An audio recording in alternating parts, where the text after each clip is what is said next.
জানেন কি, একটা সাধারণ শ্যাম্পু যদি প্রাচীন গ্রিসে পৌঁছে যেত তাহলে পুরো ইতিহাসটাই বদলে যেতে পারত। প্রথম দিন আপনি এথেন্সে পৌঁছান সাথে মিন্ট সুগন্ধি শ্যাম্পু। সেখানকার মানুষ তখন চুন পরিষ্কার করতে ব্যবহার করে অলিভ অয়েল আর ধাতব স্ক্র্যাপার, তাই তাদের চুল সবসময় তেল তেলে। আপনি শ্যাম্পুটি লাগিয়ে দেন এক লালচে দাড়িওয়ালা কুস্তিগিরের মাথায়। হঠাৎ সাদা ফেনা উঠে আসে আর চারদিকে ছড়িয়ে পড়ে মিন্টের গন্ধ।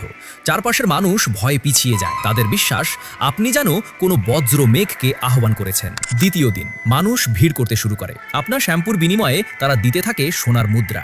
এথেন্সের প্রতিটি ধাতব স্ক্র্যাপার এক রাতেই অচল হয়ে যায়। প্রথমবারের মতো মানুষের চুল হাওয়ায় মুক্তভাবে দুলতে শুরু করে। সপ্তম দিন শ্যাম্পু পুরো গ্রিক সমাজকে বদলে দিতে শুরু করে। চুলের উচ্চতা আর ভলিউম হয়ে ওঠে মর্যাদার প্রতীক। সেনেট আদেশ দেয় প্রতিটি বিতর্কের আগে বাধ্যতামূলক রাষ্ট্রীয় চুল ধোয়া। তাদের বিশ্বাস মিন্ট নাকি মস্তিষ্ককে আরও তীক্ষ্ণ করে। ইতিহাসে প্রথমবারের মতো এথেন্সে বাতাসে ভেসে বেড়ায় পরিষ্কার গন্ধ। অলিভ অয়েলের ব্যবসা ধসে পড়ে। এরপর আপনি আনেন অ্যান্টি ড্যান্ড্রাফ সংস্করণ। এথেন্সের পণ্ডিতরা রক্ষা পায় সেই বিরক্তিকর সাদা খুশকি থেকে।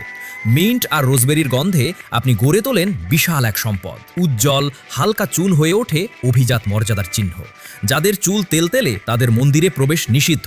পুরোহিতরা ঘোষণা করে তাদের আত্মা নাকি অতিরিক্ত ভারী। ভাস্কররা গড়তে শুরু করে হালকা বাতাসে ভাসা চুলের নতুন শৈলী। একটি সাধারণ শ্যাম্পু আর আপনি বদলে দিলেন পুরো একটি গ্রিক সভ্যতার রূপ।